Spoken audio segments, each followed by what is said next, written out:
6. A 6. Chris, the design challenge we will be tackling in today's episode is Create a Festival. This is a topic added by past guest Tim Saucer. Ooh, festival.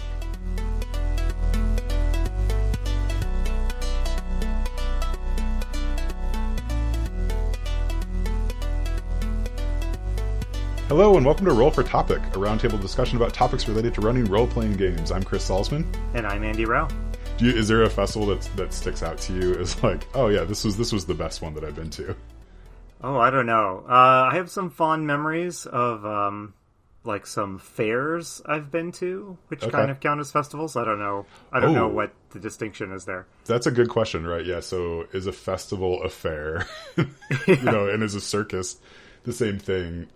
Yeah, like I guess because there's Renaissance fairs, of course, but the most defining festival I've attended in my life is every year my private religious elementary school would host the Dutch festival, where mainly you would eat various Dutch pastries baked by people in the community, and that's I learned two things from those festivals. First, any type of food that uses almond paste in it is ruined by the almond paste. Okay. And number two, wooden clogs are the worst kind of shoe. And I my feet were bleeding like levels of worst kind of shoe. Yeah, that sounds really awful. And I guess because you mentioned it was religious, I'm guessing they also didn't have the fun part of most festivals is like the alcohol and beer that goes along with it. So maybe the elementary school did not have that element that, that really kind of dulls the pain of the almond paste and clogs. And it was a fundraiser for the school. They might have done well to consider like an adult version of the festival where there was copious alcohol provided. But no, that was not present at the elementary school Dutch festival. That's really great. Yeah, I'm trying to remember like I lived in Indiana for a little bit, and the school I went to was nearby. I think it was Marion, Indiana. I'm going to get the name of the city wrong. But they would have the James Dean Fest every year. Oh. James Dean Festival.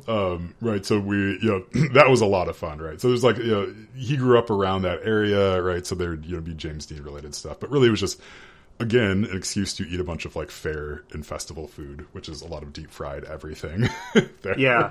Yeah. Like, I'm sure we'll get into this once we start our discussion proper, but, the most fun-sounding festivals are the ones that are about something really particular like that, like the James Dean Festival. Like, that's interesting, yeah. So, Yeah, and I also lived in another small town in Indiana that had something that was just called the Small Town Fest.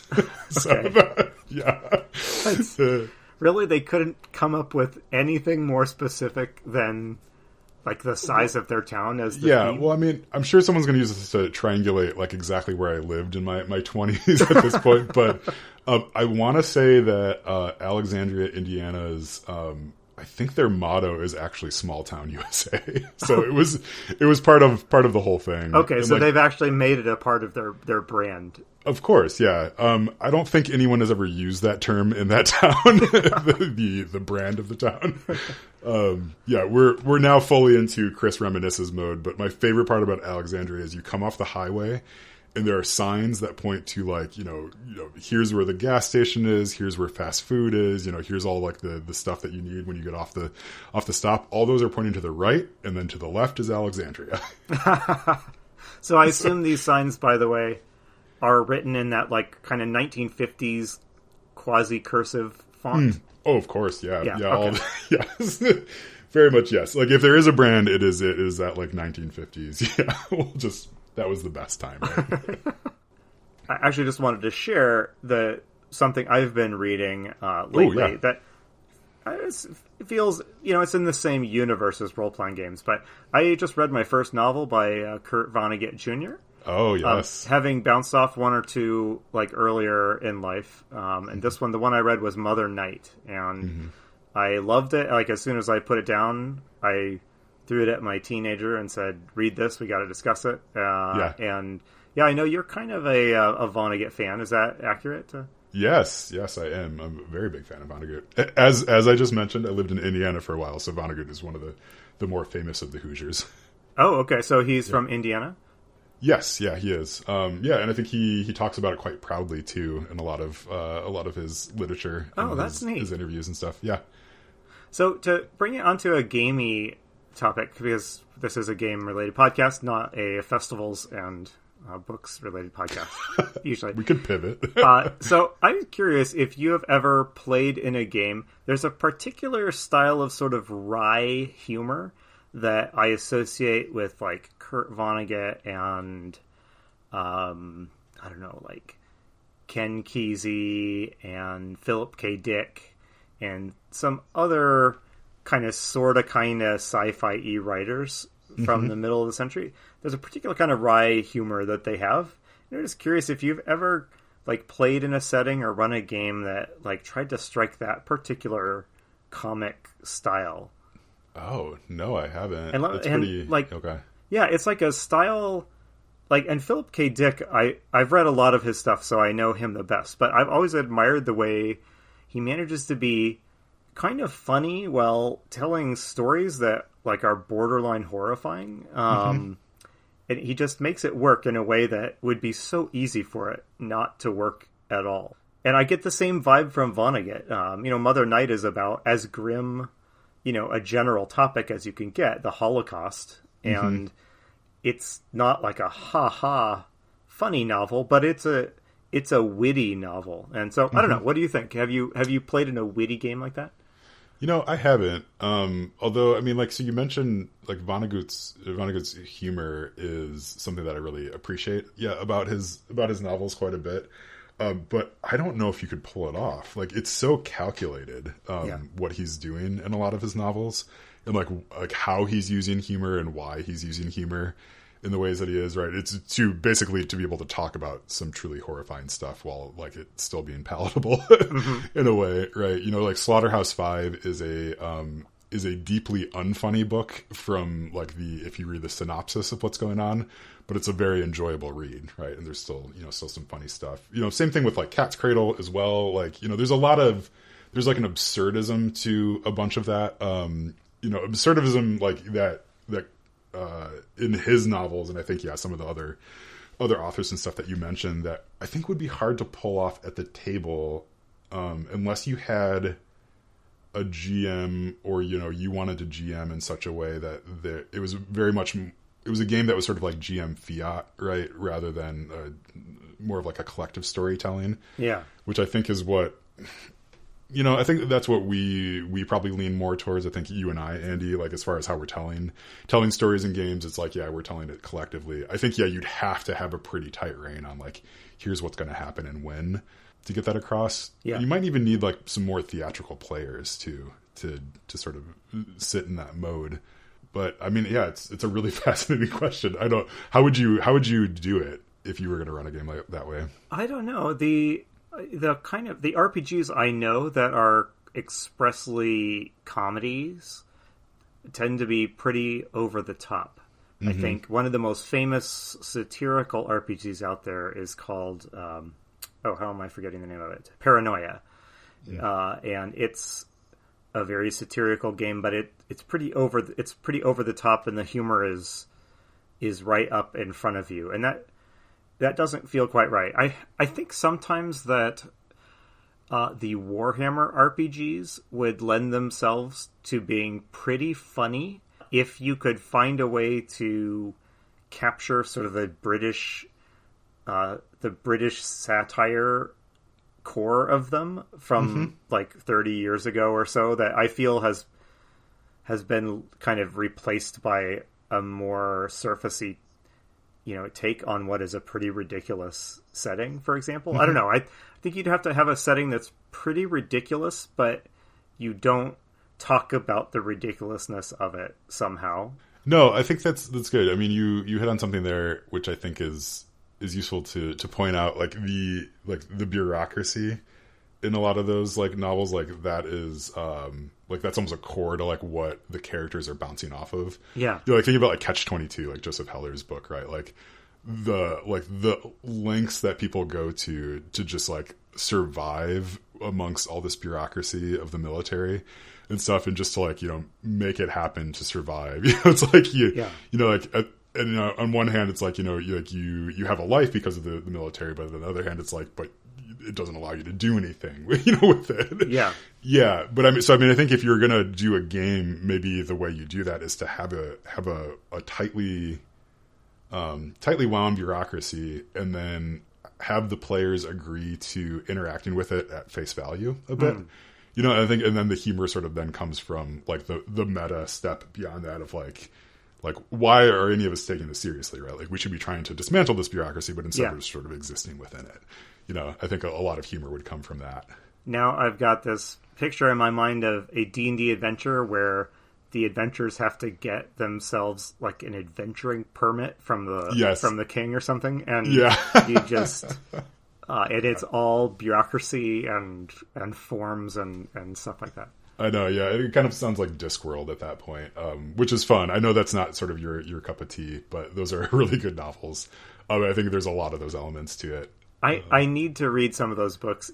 I'm just allergic to any kind of literature where the title is a pun. So that's Terry Pratchett novels and I guess, cozy cat mysteries. Not the Well, you're missing out in both respects, so I don't know what to tell you. Yeah. I believe you. It's a petty hang-up. Yeah, there's a storyline in the Discworld novels that I think you'd appreciate. I think it starts with the We Free Men. Again, right, there you go. Fun title. But the main character, Tiffany Aching, in that is a fantastic character. She's a young teenage witch trying to find her way in the world.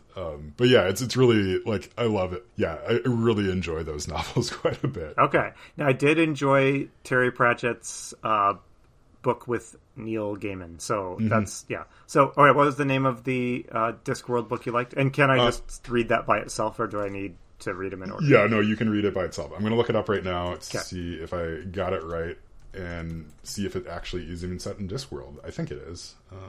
It takes place in Discworld. Yeah, there's a couple of them after that. So if you like it, then there's A Hatful of Sky and Wintersmith as well. Those don't seem like puns, so this is a positive. Yeah, but the main character there, Tiffany Aching, is really great, and then the Knack-Knack Feagles are the the little wee free men in it. They're like these small blue Smurf-like characters, but much meaner. Okay. Well, mean Smurfs, that's some good fantasy material right there. Okay, well, I'll see what my local library can provide for me. Yeah, if the local library doesn't have it, like, just holler out your window at any nerd who's walking past, and they probably have a copy. So. Okay, well, on that note, I apologize for having taken quite so much time with the Vonnegut discussion, but I do appreciate your feedback as someone who knows the author well. Yeah, and I will make a pitch here. I've made a pitch on Discord. I'm sure I've made a pitch to you in person over the years for Player Piano by Vonnegut. Okay. It is not it's no one's favorite of his other than it's my favorite of his. It was the first novel he ever wrote, and it deals with I think some really compelling stuff centered around like artificial intelligence and like how the world reacts to AI as it's getting introduced. Yeah, so I don't know. It's pretty good. I think he wrote it back in the 50s or 60s as well, too. But it's got a lot to say about what's happening right now, too. So okay. All right. Well, you've heard it here, folks. Go out and read a book. It's like National Reading Month or something, isn't it? It is. Yeah. Yes, my daughter's been doing that this month. So she got a bunch of challenges for different things you're supposed to read this month, and it's been super fun. Okay, all right. Well, we are like so far out of what we came here to discuss, but I'm sorry if you are going to talk to GMs, you're going to also talk about reading because that's just sort of what happens. Yeah. But let's go back to our design challenge that we rolled on our table at the beginning of this whole episode. So the design challenge we have for us today is to create a festival, and so this was added by Tim Saucer. And I really like this question because I think a festival can have a fun place in an adventure. Yeah, so I think maybe we should talk, let's start there with our design challenge, is maybe coming up with a reason why this festival is happening and maybe like where you might insert it into a campaign. Are we talking about a D&D-ish setting here, just to get that out of the way? Yeah, we could. Although if we wanted to bring it to maybe like an urban fantasy setting, I think I'm open to that, right? Like we talked earlier about some some festivals in our own lives that we've enjoyed doing. So maybe let's set it in, something like more contemporary. Okay, so urban-ish fantasy? Yeah, let's do urban fantasy, and let's do like 1980s, 1990s, like okay, modern day, no cell phones, right? Like that sort of time period. Okay. Modern-ish day, goodness, that was 30 years ago. Modern-ish, 30, 40 years ago. All right, we've already mentioned that the best festivals are the ones about something really idiosyncratic. Mm-hmm. And so things that spring to mind are like local animals or something, like a local animal that is really unique to that part of the world. Yeah. I mean, there's obviously a famous person you could go almost anywhere with that. Mm-hmm. What is springing to your mind? I think what's springing to mind is if we can have the festival be about something that gives some good hooks into future adventures, that might be a good idea. Rather than like an inanimate object, right? Like maybe if you pick a person, that's nice because then that person could actually be at the festival. And maybe they have some other dealings in the town or in the world like that, or animals at the festival centered around like an animal that like only appears once a year or something like that. That could be fun too.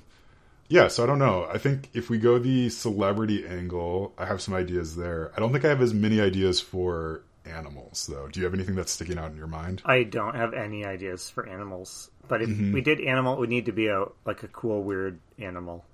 Yeah. Like a salamander or something. I don't know. Yeah. the weirdest animal there is. Yeah. So my thought on what to do with the festival. So I have seen festivals used a lot in games, and they almost always seem to be at the beginning of adventures as sort of a kicking off point for the adventure. And usually like goblins or something attacks the festival, sometimes in published adventures that have festivals in them, one thing that's often kind of fun is you'll have like little mini games that the PCs can participate in until the goblins attack, of course. So something that lends itself to like a fun mini game or two that maybe we could whip up on the air would be kind of fun. Okay. All right, let's do that. So the only festival that I've run that I can think about happened as a little like side item midway through a campaign. So I inserted it on a week where I think we only had 2 players that showed up. So I had like a little festival that happened at night that kind of came into town. And then they had, a fun sort of like, self-contained session. They got some sort of loot, and then, the festival went away. Yeah.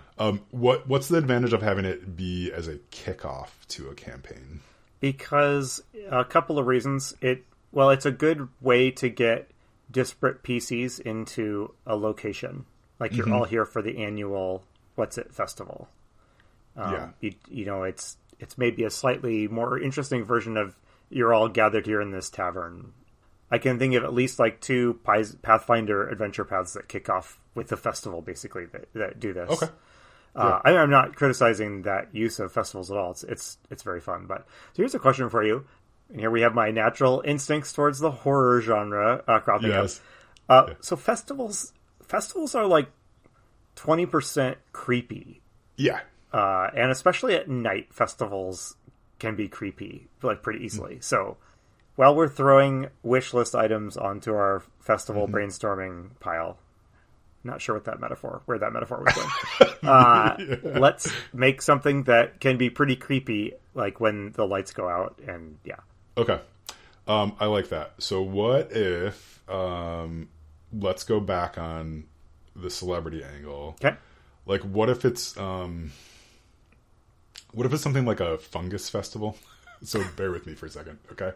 Some like fungus festival, or like some sort of plant that glows once a year in the town. Oh. Or like, on a full moon or something like that, right? Like there's some sort of like natural occurring event that happens in which this thing glows. So then you have, and it's at night, right? Like, cause it's glowing, it's gotta be at night, right? So then you have your built-in, like, we have this giant festival going on. There's all this stuff that's lit up. Like we have some artificial lights as well. And then maybe even at midnight, there is a like planned, all the lights go out and we just look at, like all the fungus or something around. Yeah. What if it's a plant that like releases it glowing spores like once a year? Ooh, okay. Yeah. And they float through the air. Okay, what could go wrong? Okay, I like that. So it's the Festival of the Glowing Spore Fungus. Probably need a cooler name than that. Yeah, what would be a good name for something like that? Well, you have different naming approaches. There's the Glowing Spore Fungus Festival, which is fine. Mm-hmm. You can give it like a name, like, oh, it's like whatever. It's Spore Fest. It could have a name, not as dumb as that, but I don't know, Spore Fest. What if it's like named after the person who discovered it? So like it's like I don't know, like this is not right. Like John Henry's Mushroom Fest or something like that. Yeah, so there's some guy that it's named after, some woman. That works. Let's keep talking, and maybe a name will naturally occur to us as we talk. Yeah. Okay. So there's some sort of like glowing thing, but still we're set in the 80s or 90s, right? So it's like, maybe there's no real like use for this thing other than it looks cool. Yeah. Right? Like, I mean, I'm sure there's a use for it, but it's not poisonous. It doesn't give you enough light to where you can really rely on it. Maybe like, going back in the town's history, there's some cool stories about it that you could seed in there. Like, like maybe they did use it to, I don't know, light their way. Like, and that's how they found the valley that this, that they put the town into. Yeah. I like the idea. I don't know if this is what you had in mind, but I like the idea that this is, we said urban, but that this is kind of a small festival. It's not like a nationally known festival, but it's something you'll be like traveling through Kansas and you stop to find shelter at this town, and it happens to be Sporefest. Yeah. Right? Yeah. Is that what you're thinking? Like, that's exactly what I'm thinking. Okay, and then we can also allow that the plant might not be like really scientifically understood, or it might not just have much attention have been paid to it. So there could be something a little like sketchy about this plant. Yeah. No, I like it. Like maybe, yeah. Not, yeah. I mean, it doesn't, not in a horror movie sense, but just in the sense that this could be weird without being overtly supernatural. There could be a little element of weirdness to it. Yeah, I think it's weird, and like over the years, scientists have like tried to study to figure out what's going on with it or how it could be used, and like everybody just sort of leaves disappointed. So like the town has gone through this like boom and bust cycle of like scientists getting really excited, or the military getting really excited about like the possible uses for this thing, and then just being like, I don't know. Yeah, so, like, maybe it has there's really specific climate requirements, and this town and like 5 miles around it is really the only place. And so when scientists try to take it out to be studied, it always dies and disintegrates within a day or two. Totally right. So there's probably like some abandoned medical facilities and stuff. Oh, of course. Yes. Oh, perfect. Yes. I like this. I like this festival already. Okay, yeah. I'm trying to lean into the horror. Okay, thank you. Yes. Yeah. So maybe like okay. So like hacky, like maybe they like part of the festival is like a haunted house set in one of the medical facilities. Oh yes. Okay. Yep. Yeah. Yeah, because it's like, well, we got the building anyway, right? So that we use this as our convention center. Like, this is where the school board meets, because they have an auditorium in there, and then there's also, we turn it into the haunted house once a year. Yeah, and there's another facility though that no one goes to, like outside of town, if you want to lean into the horror. Oh, of course, yeah. So yeah, I'm imagining in my head a kids on bikes type of setting for this. But it could be a lot of things. Okay, so Spore Festival. So the big event is like at the set time or whatever. These spores are released and they float beautifully across the town, right, and hover over the river, and it looks really pretty. So, who delivers a speech at the festival? Who's like the MC of the festival, and what is? I don't know, is there something quirky that he can say, that he or she can say or do? Yeah, maybe it's like the great granddaughter of whoever discovered it, or like or whoever settled the town. Probably let's go with like discovered the mushroom, or the fungus. So like Esmeralda mushroom mushroomer. I don't know. Yeah, I got to get some names for this. Okay, so anyway, great granddaughter, like that's the person who gives the speech. Maybe she herself is 80 years old, right? And maybe she like doesn't have any kin at this point, right? So like it's, like we're a couple generations away from the first person who discovered this thing. She's like the last one that sort of like has the true story about it. And like they let her give the speech every year. No one really listens. I like that. And yeah. I don't want this idea to be the main one, but you could also swap it out for a more horror tinged thing. Esmeralda could look a whole lot like her mother and grandmother, and no one can exactly pinpoint like where. I don't know, it gets real fuzzy when you start trying to identify, like, so when did your mom die? And you look a lot like your mom did, and you don't seem to have aged.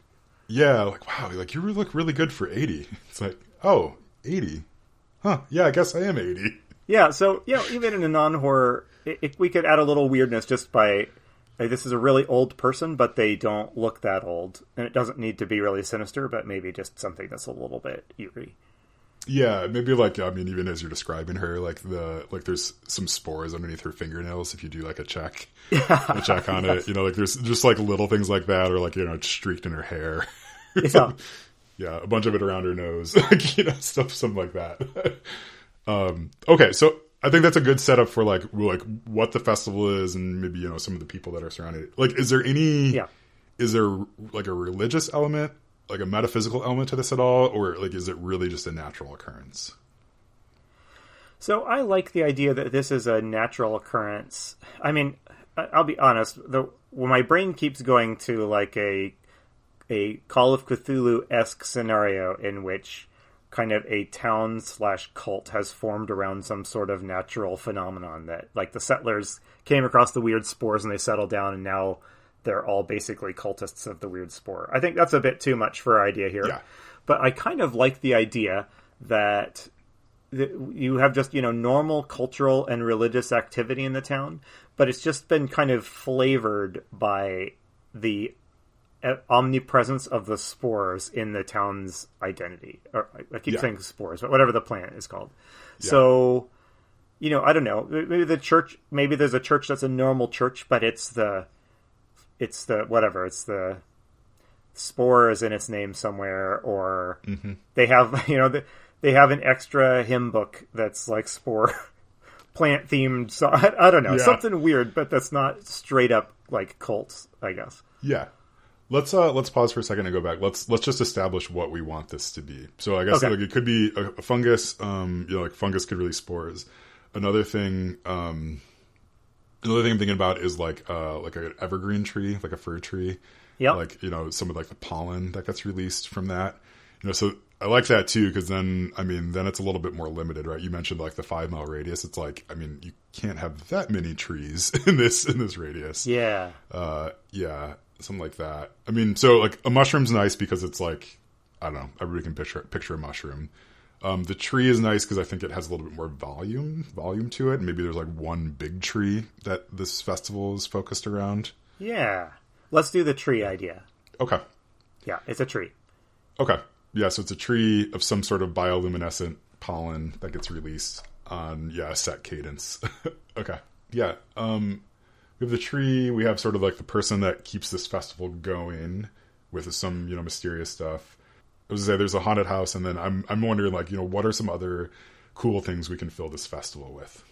Yeah, I was wondering if we could just pick one or two mini games that the PCs could, roll some dice and just for fun. But like, so what's a plant or spore kind of inspired activity that you could do? It's like the equivalent of target shooting at a amusement park, or testing your strength with those like big hammers.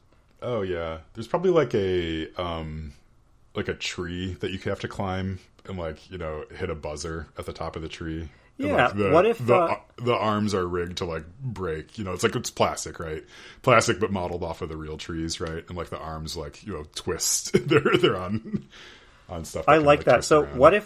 What if we have some activities that are kind of keyed to things people have like things people have to do in this town related to spores. So like the spore, whoever goes and collects the spores, it's like a special skill. You got to climb these trees. Yeah, I like that one. So one of them's like a tree climbing thing that kind of emulates, how you would collect the spores off like the great trees out in the forest or out in the woods, and whoever gets highest or whatever wins. Mm-hmm. Maybe there could be one that's like, I'm thinking about like other carnival style games. There's like a test your strength thing, but it's like test your blowing power, right? To see like how far you can like blow the pollen out into the wind. Yeah. Right? Like, so it's just like you take a deep breath and like blow, and like if you can get some sort of like, some of the bioluminescent powder, like if it goes far enough, right, then you win a prize. What if, like, in the same way when you inhale helium and your voice changes, what if you inhale a bunch of spores, your, like, eyes glow or something like that? Briefly, yeah. Oh, my goodness, I like that. Yeah, I mean, you could have a random table for, like, effects that happen. Like, maybe it's not quite the same for everybody. So, like, eyes glow, like, maybe, like, your breath has some sort of, like your foggy breath, but it's, like, this, like, bioluminescent cloud for a little bit. Yes. Okay. I really like it, yes. Another thing, like, this might actually be fun for a festival, is right. Like, so festival has a ton of people in it. Like, maybe there's a trivia game that's happening. Oh yeah. And like, so that gives the PCs a lot of opportunities for, like, are we going to cheat at this trivia game? Like, are we going to try to talk to people to like learn enough to win the trivia game? Like, all sorts of things like that. So the trivia is all about the town, right? Yeah, the town history. Absolutely. Yeah. So, is there something that the PCs, who needs help at the festival that the PCs will be asked to help or have the opportunity to get involved with? The PCs. So again, thinking like kids on bikes. So I'm just imagining, right? Because we said it sort of like in 80s, 90s small town horror. It's so I imagine a bunch of teenagers as the PCs. Like your parents need you to get something from point A to point B across the festival. Okay. Or, like make some sort of, some errands, I think are good. Yeah. So you're not like behind a booth, but you do have to move through the festival and talk to a bunch of people. Maybe you have to get a bunch of signatures for something. Yeah, I like that. Yeah, something that would force the PCs to check in at kind of the major checkpoints that the GM has defined for the festival. Mm-hmm. Maybe Esmeralda like needs there's something that she like absolutely needs as part of the speech that she's forgotten somewhere, Yep. like or lost in the festival somewhere. Yeah, maybe I'm wondering if this is like the 100th, the special anniversary celebration of the festival. Yeah.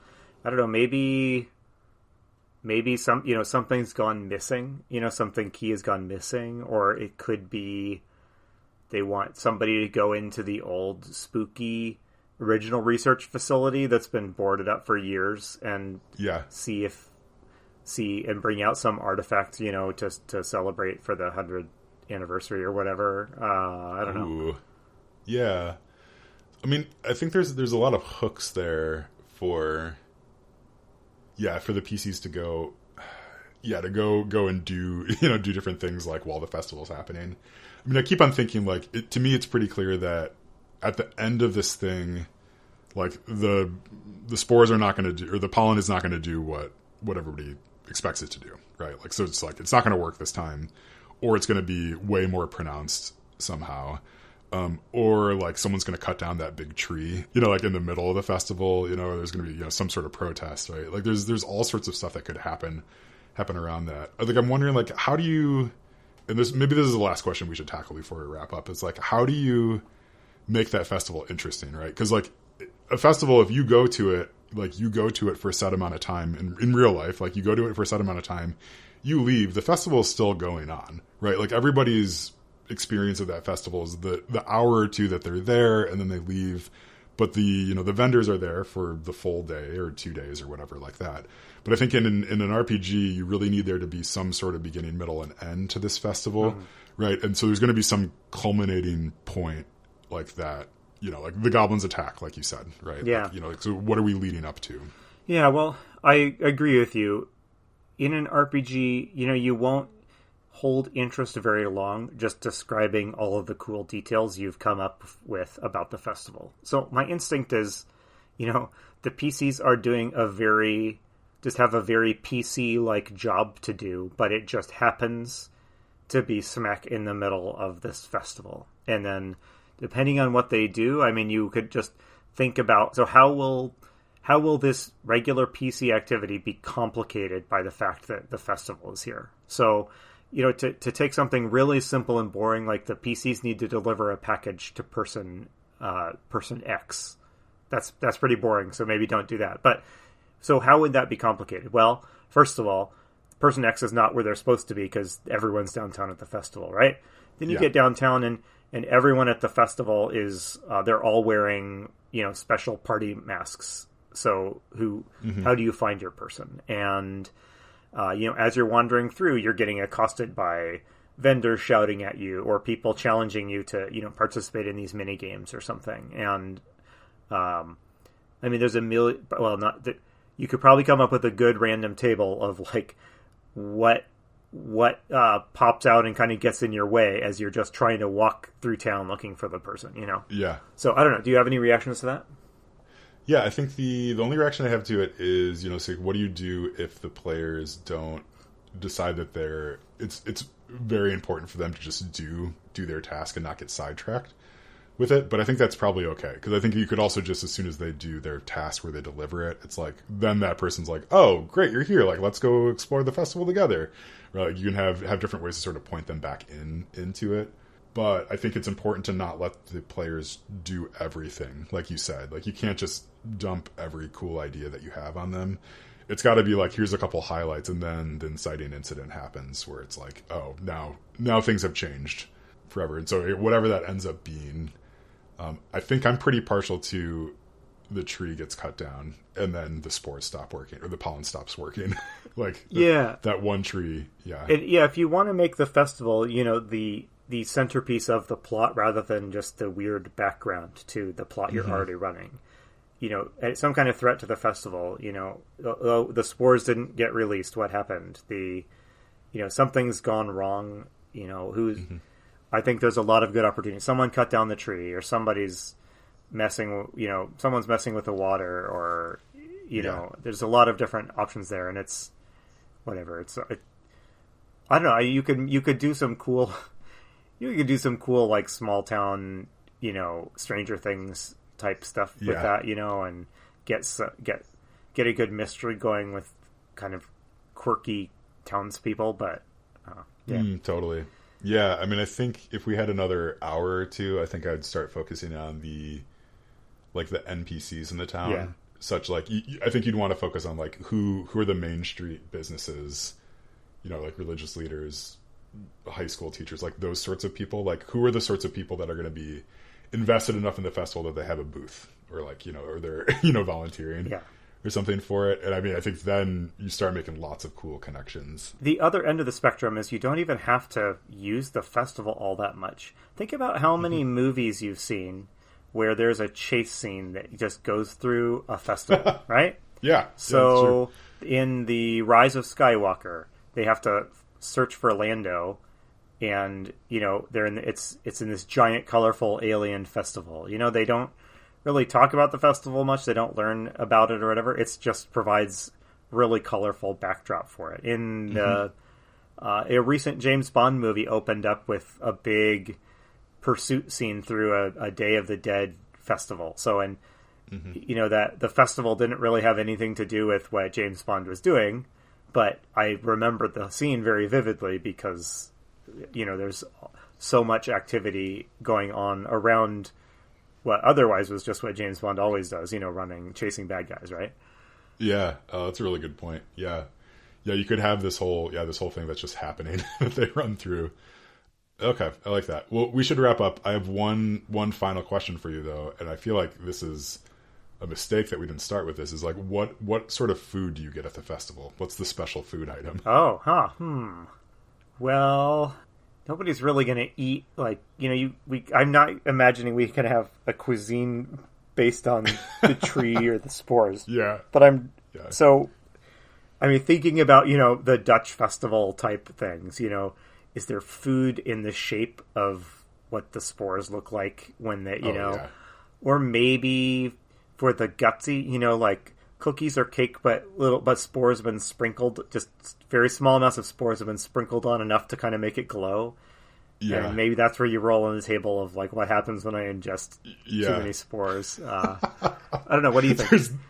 Yeah, I like that. I mean, regardless of what happens, you're going to have that table of like the 10 things that happens when you eat the spores or the pollen. Oh, and there's got to be a local brewed beer that that draws on water near the spore forest, and people say it has some qualities. Whether it does or not is up to the GM. Has some sort of spore related qualities. I don't know. Yeah, I think I like the idea of some sort of fried dough in the shape of the tree, right? Like, so there's someone with like a piping bag, like drawing these trees as fast as possible and handing it off to people. Like maybe the dough is even tinged with the color, the color of the pollen or the bioluminescent part of it.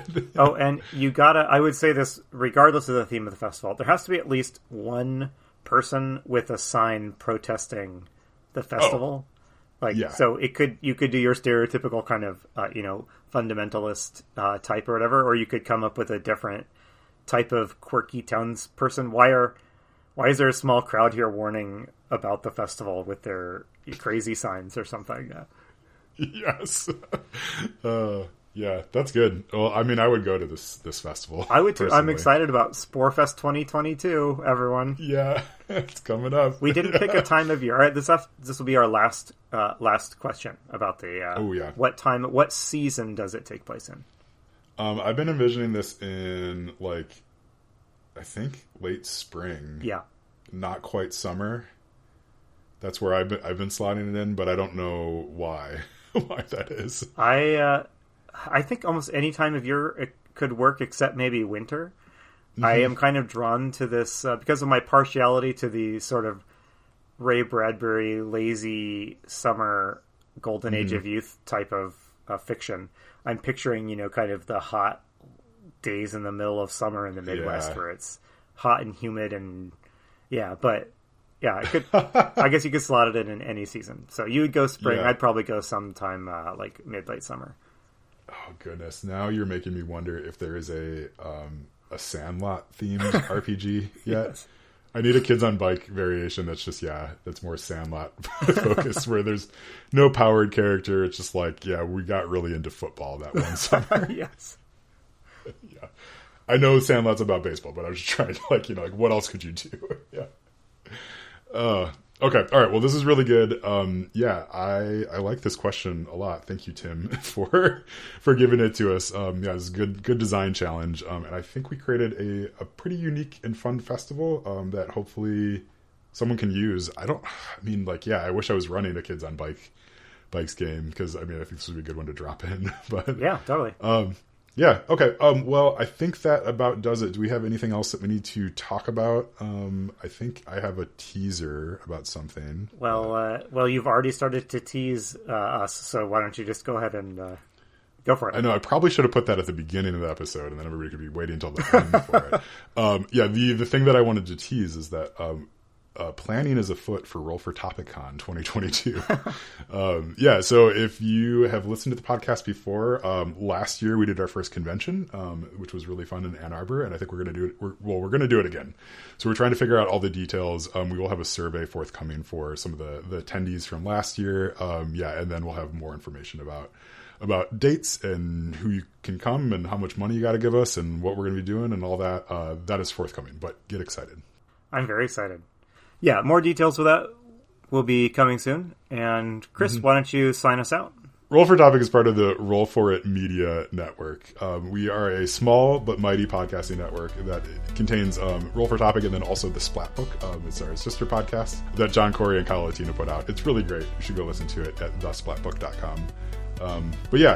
I've been Chris Salzman. And I've been Andy Rowe. And remember, if your players are having fun, you're a great GM.